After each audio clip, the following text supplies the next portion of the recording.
وسلام على عباده الذين اصطفى أما بعد أعوذ بالله من الشيطان الرجيم بسم الله الرحمن الرحيم وتوبوا إلى الله جميعا أيها المؤمنون لعلكم تفلحون سبحان ربك رب العزة عما يصفون وسلام على المرسلين والحمد لله رب العالمين اللهم صل على سيدنا محمد وعلى آل سيدنا محمد وبارک وسلم۔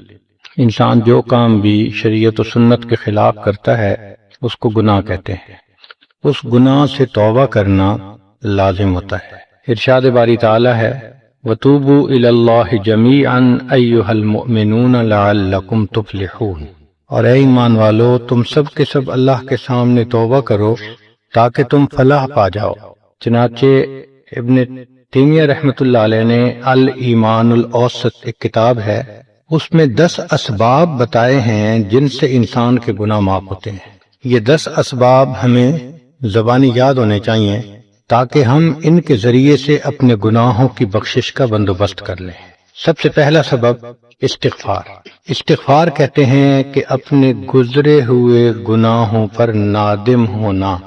شریعت نے کہا الندم توبۃ، ندامت یہ توبہ ہے، اور حدیث مبارکہ میں ہے کہ قیامت کے دن سب سے زیادہ خوش انسان وہ ہوگا من وجد فی صحیفتہ استغفارا کثیرا، جس کے نام اعمال میں کثرت کے ساتھ استغفار لکھا ہوا ہوگا۔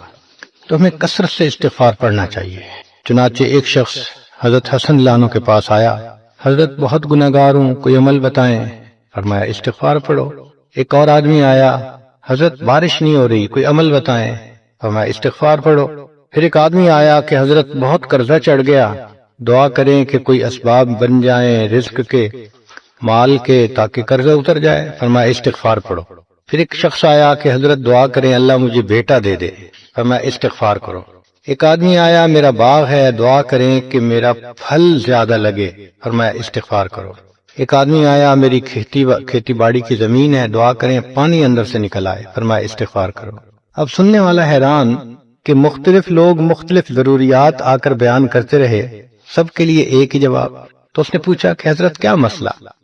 تو فرمایا کہ دیکھو یہ جواب میں نے اپنی طرف سے نہیں دیا، قرآن مجید سے دیا ہے۔ اللہ تعالیٰ ارشاد فرماتے ہیں قرآن مجید میں فَقُلْتُ اسْتَغْفِرُوا رَبَّكُمْ إِنَّهُ كَانَ غَفَّارًا۔ تو سب سے پہلے استغفار کرنے سے گناہوں کی بخشش ہوتی ہے۔ یرسل السماء علیکم مدرارا، تمہارے اوپر اللہ بارشیں برسائے گا۔ ویمددکم باموال، اللہ مال کے ذریعے تمہاری مدد کرے گا۔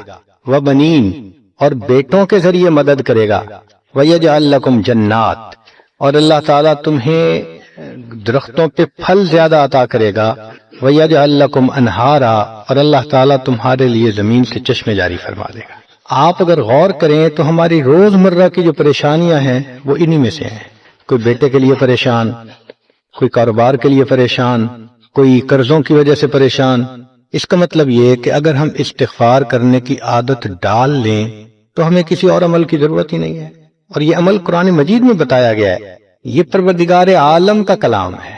ہم استغفار کم کرتے ہیں، کم از کم 100 مرتبہ صبح اور شام استغفار کا کرنا معمول بنا لینا چاہیے۔ آپ لوگ ڈرائیو کرتے ہیں اپنے دفتر جاتے ہوئے تو راستے میں جو آدھا گھنٹہ لگ جائے اس میں کیا کرنا ہوتا ہے؟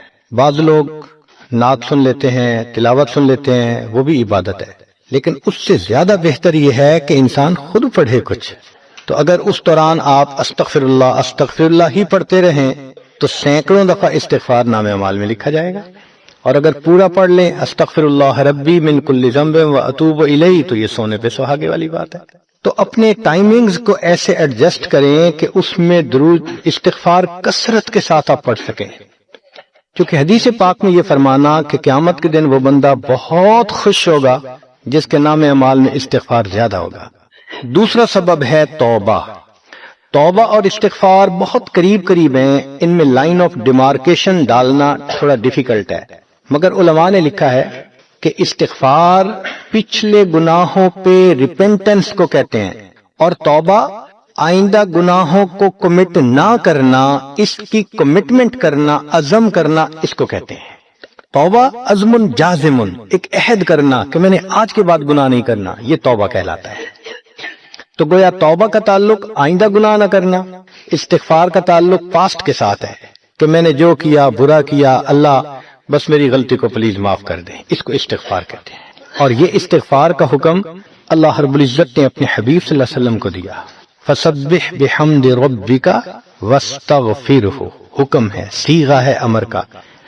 اللہ کے محبوب صلی اللہ علیہ وسلم کو اگر یہ حکم ہے تو سوچئے پھر ہمیں استغفار کرنے کی کتنی ضرورت ہے۔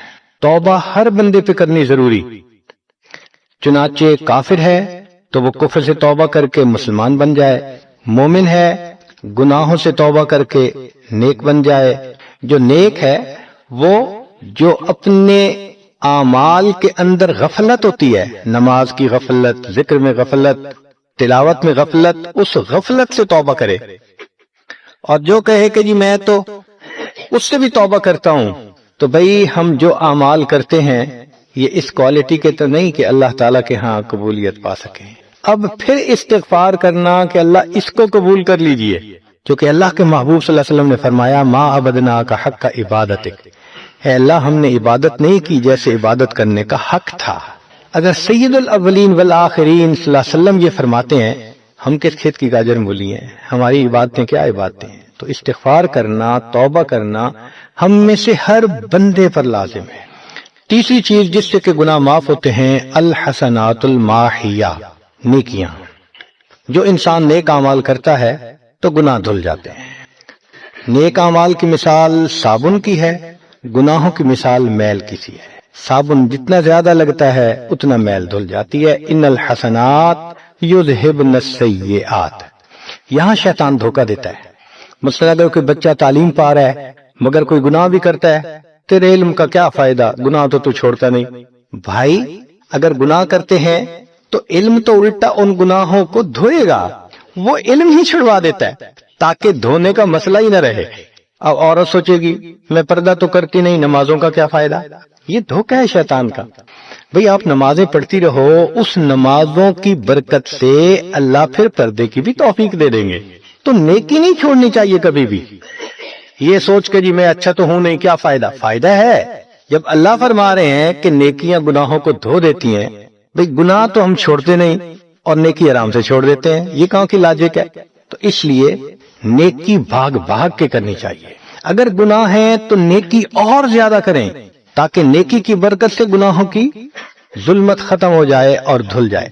حدیث پاک میں ہے بندہ گناہ کرتا ہے لکھ دیا جاتا ہے، دوسرا گناہ، تیسرا، 5 گناہ کرتا ہے، پھر اس کے بعد وہ ایک نیکی کرتا ہے تو نیکی والا فرشتہ کہتا ہے کہ دیکھو اللہ کے ہاں دستور ہے من جاء بالحسنۃ فلہ عشر امثالھا، اس کو 10 نیکیاں ملنی تھی، تم نے 5 گناہ لکھے ہیں نا، اچھا تم 5 گناہ مٹا دو، میں نامہ اعمال میں 10 نیکیوں کی بجائے صرف 5 نیکیاں بیلنس وہ ڈال دیتا ہوں۔ چنانچہ 5 گناہ مٹا دیے جاتے ہیں، 5 نیکیاں نامہ اعمال میں لکھ دی جاتی ہیں۔ اس لیے خوب نیکی کرنی چاہیے تاکہ اللہ تعالیٰ گناہوں کی ظلمت سے ہمیں محفوظ فرما دے۔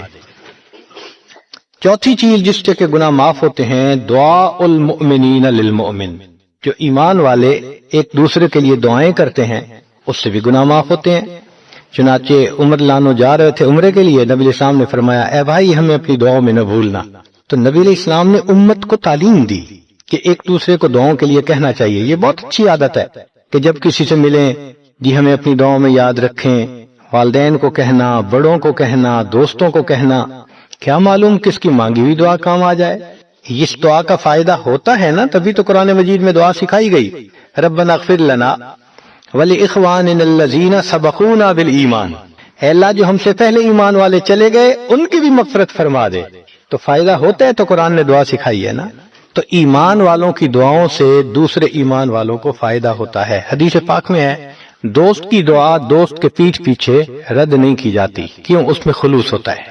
تو اس لیے حدیث پاک میں ہے، مسلم شریف کی روایت ہے کہ اگر کوئی آدمی فوت ہو جائے اور 40 آدمی جنازہ پڑھ لیں جو ایمان والے ہوں، توحید والے ہوں، فرمایا ما من رجل مسلم یموت فیقوم علی جنازتہ 40 رجلا لا یشرکون باللہ شیئا الا شفعهم اللہ فی، اللہ 40 بندوں کی نماز جنازہ کو قبول کر کے میت کی مغفرت فرما دیتے ہیں۔ 5واں عمل ما یعمل للمیت من اعمال البر، ہم اپنے فوت شدہ لوگوں کے لیے جو نفل کے کوئی نیک کام کرتے ہیں اس سے بھی ان کے گناہ معاف ہوتے ہیں. مثلا صدقہ کر دیا، قرآن پاک پڑھا، ان کو بخش دیا، ان کی طرف سے عمرہ کیا، حج کیا، ان نفلی اعمال کا ثواب ان کو ملتا ہے. اس کی وجہ سے ان کے گناہوں کو معاف کر دیا جاتا ہے. چنانچہ حضرت شیخ الحدیث رحمۃ اللہ علیہ نے فضائل ذکر میں یا کسی اور کتاب میں واقعہ لکھا ہے کہ ایک اللہ والے تھے، قبرستان کے قریب سے جاتے ہوئے انہوں نے کچھ پڑھ کے قبرستان والوں کو بخش دیا. رات خواب دیکھا کہ وہی قبرستان والے ہیں اور ایک آدمی آتا ہے جیسے کوئی ڈاک تقسیم کرنے والا ڈاکیا ہوتا ہے، اور سب اس کی طرف بھاگ پڑتے ہیں جیسے ڈاک لینے کے لیے ہوں. ایک بندہ پیچھے آرام سے بیٹھا ہوتا ہے. وہ پوچھتا ہے کیا معاملہ؟ وہ کہتا ہے کہ یہ فرشتہ آیا ہے، روزانہ کی جو ڈاک آئی ہے نا نیکیوں کی، جو اولاد نے، رشتہ داروں نے، دوستوں نے کیے، لہذا وہ اعمال نیکیاں ملتی ہیں تو یہ سب لوگ جاتے ہیں کہ نیکیاں ملیں گی، ہمارا درجہ بڑھے گا. اس نے کہا کہ آپ کو ضرورت نہیں ہے. کہنے لگا ہاں میں لے لوں گا، مگر میرا ایک بیٹا ہے جسے میں نے قرآن پاک کا حافظ بنایا، اس کی دکان ہے، وہ سارا دن دکان پہ بیٹھا رہتا ہے اور ساتھ ساتھ قرآن پڑھتا رہتا ہے، تو مجھے اتنی نیکیاں مل جاتی ہیں کہ میں بعد میں لے لوں گا. اس نے کہا بیٹا کہاں؟ اس نے کہا فلاں جگہ دکان ہے. وہ اللہ والے جب وہاں گئے اگلے دن تو دیکھا کہ ایک نوجوان ہے اور وہ بیٹھا ہوا ہے، گاہک آتا ہے تو اس کو سودا بیچ دیتا ہے، جب گاہک کوئی نہیں ہوتا تو وہ قرآن پڑھنا شروع کر دیتا ہے. تو وہ سمجھ گیا کہ میرا خواب سچا تھا، اس بچے کے قرآن پڑھنے سے اس کے والد کو خوب بینیفٹ مل رہا ہے. کچھ عرصے کے بعد دوبارہ پھر اسی قبرستان کے قریب سے گزرے، پھر انہوں نے کچھ پڑھ کے بخش دیا. رات خواب میں دیکھا کہ اب جب تقسیم ہوا تو سب بھاگے تو وہ بندہ بھی بھاگا. انہوں نے کہا آپ بھی بھاگ رہے ہو؟ کہنے لگا ہاں میں اس لیے بھاگ رہا ہوں کہ میرا وہ بیٹا فوت ہو گیا، اب مجھے قرآن پڑھ کے بخشنے والا کوئی ایسا ہے نہیں، تو جو عام ایمان والوں کا ثواب آتا ہے میں بھی اسی میں سے اپنا حصہ لینے کے لیے جا رہا ہوں. تو ایمان والوں کے ان اعمال کا ثواب بھی ملتا ہے، اور اصل میں یہ اسی بندے کا اپنا عمل ہوتا ہے. یہ ذہن میں رکھنا کہ جو ایمان والے پڑھ کے بخشتے ہیں نا، اس کا ثواب کیوں ملتا ہے؟ اس کا اپنا عمل. دیکھو اس نے نیکوں سے تعلق جوڑا. وہ بھی تو ہوتے ہیں جن کے مرنے کے بعد پیچھے ریچھ کتے کی لڑائی کرواتے ہیں، میلے لگواتے ہیں، موسیقی کی محفلیں ہوتی ہیں، وہ بھی تو ہوتے ہیں نا، تو ان کو کچھ نہیں ملتا. اس بندے نے نیکوں سے محبت کی، یہ اس کا اپنا عمل ہے، اس کی محبت کی وجہ سے اب یہ لوگ اس کو پڑھتے ہیں، اللہ اس کو ثواب پہنچا دیتے ہیں، کہ اس کے اپنا عمل ہے اصل میں. پھر چھٹی چیز جس کی وجہ سے گناہ معاف ہوتے ہیں، المصائب التي يكفر الله بها الخطايا في الدنيا. دنیا میں انسان کو جو مشکلات، تکلیفیں، مصیبتیں پہنچتی ہیں ان کی وجہ سے گناہ معاف کر دیے جاتے ہیں. کوئی مصیبت دنیا میں پہنچتی ہے گناہ معاف ہوتے ہیں. چنانچہ نبی علیہ السلام تشریف فرما تھے، چراغ بجھ گیا، نبی علیہ السلام نے فرمایا انا للہ و انا الیہ راجعون. ام المومنین عائشہ صدیقہ نے پوچھا اے اللہ کے حبیب صلی اللہ علیہ وسلم یہ تو پڑھتے ہیں جب کوئی آدمی فوت ہو جاتا ہے. فرمایا عائشہ مومن کو جو بھی دنیا میں تکلیف غم پہنچتا ہے اگر وہ اس کے اوپر انا للہ پڑھ لے اس کو ثواب ملتا ہے. تو سوچنے کی بات ہے، چراغ کے بجھنے پر اگر ثواب ملتا ہے تو کسی عزیز کی زندگی کا چراغ بجھ گیا اس پر کتنا ثواب ملے گا. اس لیے تکلیف آئے تو پریشان ہونے کی بات نہیں ہوتی، صبر کرنے کی بات ہوتی ہے. انسان بے صبری کے ذریعے خواہ اس تکلیف پر ملنے والے ثواب سے اپنے آپ کو محروم کر دیتا ہے. بے صبری سے تکلیف ختم نہیں ہوتی، ثواب ملنا بند ہو جاتا ہے. تو بے صبری کا کیا فائدہ؟ اور ہو سکتا ہے کہ یہ مصیبت جو آئی یہ بندے نے خود مانگی ہو. یہ بھی عجیب بات ہے. آپ کہیں گے جی کوئی بندہ مصیبت تو نہیں مانگتا. ہاں ہو سکتا ہے مانگی ہو. کیسے؟ کہ دعا مانگی اللہ مجھے قیامت کے دن میرے محبوب صلی اللہ علیہ وسلم کے ہاتھوں حوض کوثر کا جام عطا کر دینا. اللہ نے دعا قبول کر لی. عمل تو ہے نہیں کہ یہ نعمت نصیب ہو، تو اب کیسے ملے گا؟ اللہ تعالی بیماری، مصیبت، پریشانی کچھ اس کے اوپر بھیج دیتے ہیں. اگر یہ بندہ اس پر صبر کر لیتا ہے اس کو بہانہ بنا کر اللہ اس کو وہ نعمت عطا فرما دیتے ہیں. چنانچہ ایک بزرگ تھے، 70s میں تھے، بیوی بھی اسی طرح بہت نیک تھی. بیوی نے کہا کہ میرا بڑا دل چاہتا ہے کہ نبی علیہ الصلوۃ والسلام کا دیدار نصیب ہو. میں بڑا درود شریف پڑھتی ہوں، نفل پڑھتی ہوں، مگر مجھے واضح زیارت نہیں ہوئی. آپ کو کوئی عمل آتا ہو تو بتا دیں. انہوں نے کہا عمل آتا ہے، کرو گی؟ کہا بالکل کروں گی. کہنے لگے اچھا جمعہ کا دن آ رہا ہے، خوب نہا دھو کے وہ جو دلہن والے کپڑے تھے نا تمہارے کناری والے گوٹے، وہ پہننا اور میک اپ کرنا، خوشبو لگانا، اور میں بس جمعہ پڑھ کے آؤں گا تو پھر ٹھیک ہے۔ اس نے کہا بہت اچھا۔ وہ اللہ کی بندی نہائی دھوئی دلہن کی طرح خوب تیار ہوئی، کپڑے دلہن والے پہنے۔ ان بزرگوں نے جمعہ کی نماز پڑھی تو ساتھ بھائی کا گھر تھا اس کی، یعنی ان کی بیوی کا، تو بیوی کے بھائی کے گھر چلے گئے، اس کو جا کے کہا میری عمر دیکھو اور آ کے اپنی بیوی بہن کی حالت دیکھو۔ اس نے کہا کیا مسئلہ؟ وہ ساتھ آ گیا، اور جب گھر آ کے اس نے دیکھا تو بیوی تو دلہن بنی بیٹھی ہے۔ بھائی کو غصہ آیا، تمہیں اپنی یہ تمہاری عمر اور یہ تمہارے لچھن۔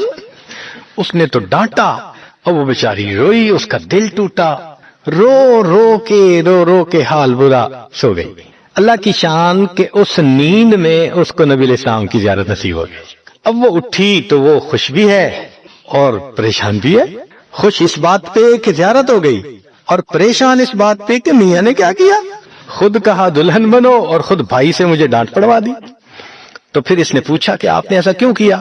انہوں نے کہا دیکھو میں تمہاری زندگی کو قریب سے جانتا ہوں، میں نے تمہیں اتنا پیار محبت سے رکھا ہے کہ تمہیں زندگی کی کوئی تکلیف نہیں پہنچنے دی میں نے، تم نے عبادت کی انتہا کی ہے، مگر کچھ نعمتیں ہوتی ہیں جو دل ٹوٹنے پہ ملتی ہیں، تو تمہارا تو کبھی دل ٹوٹا نہیں، تو میں نے ایک بہانہ بنایا کہ تمہیں کہا دلہن بنو، بھائی کو شکایت لگا دی، اس نے ڈانٹ پلا دی، تمہارا دل ٹوٹا، اللہ کو رحم آ گیا، اللہ تعالیٰ ٹوٹے دلوں پر رحم فرما دیتے ہیں۔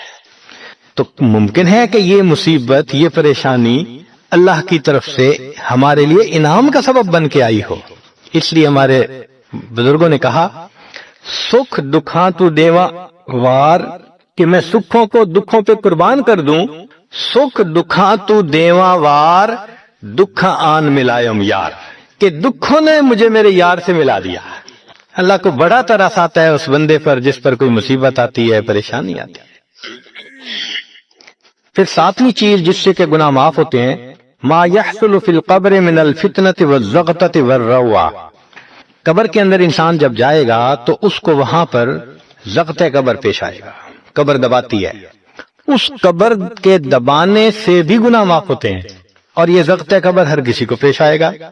سعد رضی اللہ عنہ ایک صحابی ہیں، نبی علیہ السلام نے ان کا جنازہ پڑھایا اور اللہ کے محبوب صلی اللہ علیہ وسلم پنجوں کے بل چلنے لگے، تو صحابی نے پوچھا اے اللہ کے نبی صلی اللہ علیہ وسلم آپ ایسے چل رہے ہیں؟ فرمایا سعد کی نماز جنازہ میں شرکت کے لیے اتنے فرشتے آسمان سے اتر آئے، مجھے پاؤں رکھنے کی جگہ نہیں مل رہی۔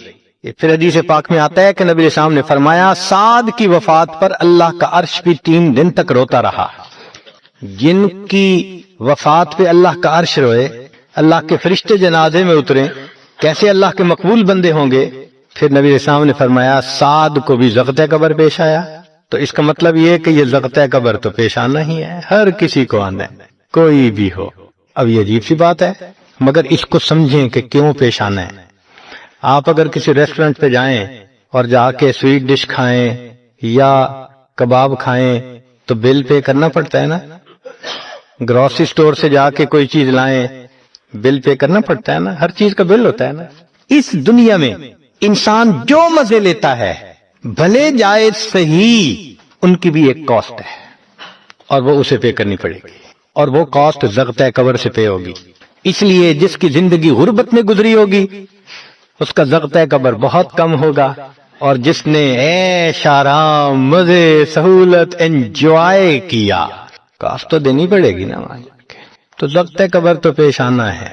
ہمارے والد صاحب بچپن میں دیکھتا تھا میں کہ بہت اچھا سالن بنا ہوتا تھا نا، تو اکثر وہ گلاس پانی کا اٹھاتے تھے اور ایک گھونٹ پانی ڈال دیتے تھے۔ مجھے سمجھ نہیں آتی تھی یہ کیا کرتے ہیں، میں اکثر ان سے پوچھتا تھا ابو آپ ایسے کیوں کرتے ہیں، نہیں بتاتے تھے۔ جب ان کی وفات ہوئی تو بعد میں والدہ صاحبہ نے کہا کہ اصل میں وہ یہ کہا کرتے تھے کہ نفس میرا دشمن ہے، میں اس نفس کو لذتیں کیوں دوں۔ وہ لذیذ کھانے کے اوپر بھی ایک گھونٹ پانی ڈال کے اس کو کم مزے والا بنا لیا کرتے تھے، جائز لذتوں کو بھی کم کر لیتے تھے۔ ہمارا کیا حال ہوگا جو ناجائز لذتوں کے پیچھے بھاگتے پھرتے ہیں۔ تو یہ زغط قبر مومن کو بھی پیش آتا ہے اور کافر کو بھی، مگر فرق ہے، کافر کو پیش آئے گا کہ حدیث پاک میں آتا ہے دائیں طرف کی پسلیاں بائیں طرف اور بائیں کی پسلیاں دائیں طرف، یوں پسلیاں توڑ کے رکھ دیں گے، اور مومن کو بھی ضغط قبر پیش آئے گا، مگر مومن کو ضغط قبر تکلیف نہیں دے گا اتنی اگر نیک ہوا۔ کیوں؟ اچھا آپ بتائیں، سر میں درد ہو تو آپ کہتے ہیں نا ذرا سر دبا دو، تو تکلیف ہوتی ہے یا راحت ملتی ہے؟ سر دبانے سے راحت ملتی ہے۔ جس طرح سر درد میں کوئی دبائے سر کو راحت ملتی ہے، ایسے ہی مومن کو ضغط قبر تو پیش آئے گا مگر مومن کے لیے راحت کا سبب ہوگا۔ آٹھویں چیز جس سے کہ گناہ معاف ہوں گے، احوال یوم القیامت وکربھا وشدائدھا، قیامت کے دن جو انسان کو ایک وحشت کی کیفیت ہوگی، ہول کی کیفیت ہوگی، خوف ڈر کی کیفیت ہوگی، اللہ اکبر۔ امام غزالی رحمت اللہ علیہ نے تفصیل لکھی ہے کہ سارے لوگ کھڑے ہوں گے اور سورج بہت قریب ہوگا، پسینے میں شرابور ہوں گے، اللہ اکبر۔ اس وقت جہنم کے اندر ابال آئے گا اور جہنم کے اندر سے انگارے اٹھ کر اوپر جائیں گے اور واپس گریں گے۔ فرماتے ہیں اس وقت انبیاء میں سے کوئی نبی بھی ایسا نہیں ہوگا جس کو یہ ڈر نہ ہو کہ کہیں انگارے میرے اوپر نہ آ جائیں۔ اگر انبیاء بھی تھرا رہے ہوں گے، ہمارا اس دن کیا حال ہوگا؟ تو قیامت کے دن کی دہشت اور وحشت کوئی چھوٹی چیز نہیں ہے، مگر اس سے بھی اللہ تعالیٰ ایمان والوں کے گناہوں کو معاف فرما دیں گے۔ پھر نویں چیز جس سے کہ گناہ معاف ہوں گے، شفاعت النبی صلی اللہ علیہ وسلم فی اہل الذنوب یوم القیامہ، قیامت کے دن اللہ کے پیارے حبیب صلی اللہ علیہ وسلم جو اپنی امت کے لیے شفاعت فرمائیں گے، اللہ اس پر بھی امتیوں کے گناہوں کو معاف فرما دیں گے۔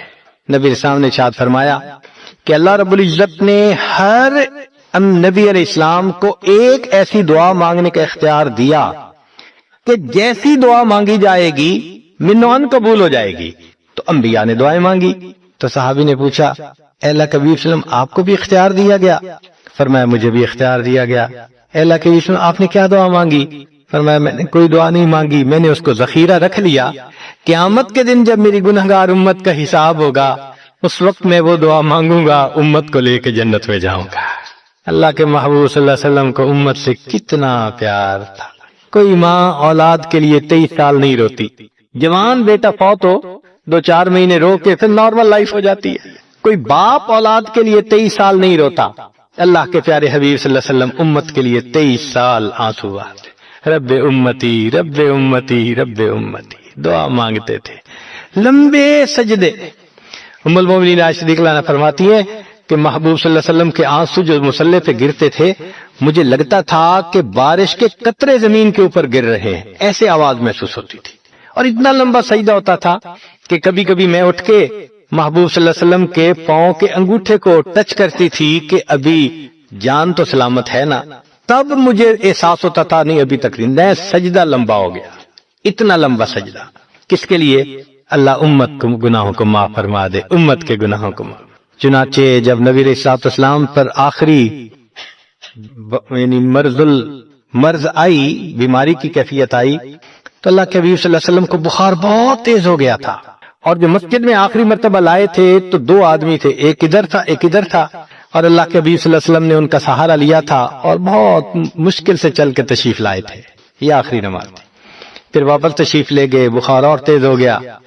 سیدہ عائشہ صدیقہ عنہا فرماتی ہیں کہ میں نے اوپر کپڑا سا ڈال دیا، کپڑے کے اوپر سے مجھے گرمی محسوس ہو رہی تھی، میں نے پانی کا ایک پیالہ پیش کیا، اللہ کے حبیب صلی اللہ علیہ وسلم پانی کے پیالے میں ہاتھ مبارک ڈالتے تھے اور اپنے چہرے پہ لے رہے تھے، اور جسم تھا کہ جیسے کوئی گرم چیز میں سے گرمی نکل رہی ہوتی ہے، اس طرح وہ بخار سے دہک رہا تھا۔ فرماتی ہیں کہ مجھے محسوس ہوا کہ یہ تو بہت تیز بخار ہے، کبھی ایسا نہیں دیکھا۔ تو میں نے پوچھا اے اللہ کے حبیب صلی اللہ علیہ وسلم بخار ایسا تو کبھی نہیں دیکھا، اتنا زیادہ تیز، اتنا زیادہ تیز۔ نبی علیہ السلام نے فرمایا عائشہ، مومن کو سکرات موت کے وقت جو تکلیف ہوتی ہے اس پر بھی اس کے گناہ معاف ہوتے ہیں۔ میں نے اللہ سے یہ دعا مانگی تھی، اللہ جب میری سکرات کا وقت آئے تو مجھے تکلیف زیادہ دے دینا، اور اس کے بدلے اللہ میری امت کے گناہوں کو معاف فرما دینا۔ عائشہ یہ وہ سکرات ہے جس کی وجہ سے مجھے تکلیف بہت ہے، اللہ کے محبوب صلی اللہ علیہ وسلم کو اتنی تکلیف ہو رہی تھی۔ اتنے میں اطلاع ملی، دروازہ کھٹکھٹایا گیا، پوچھا کون؟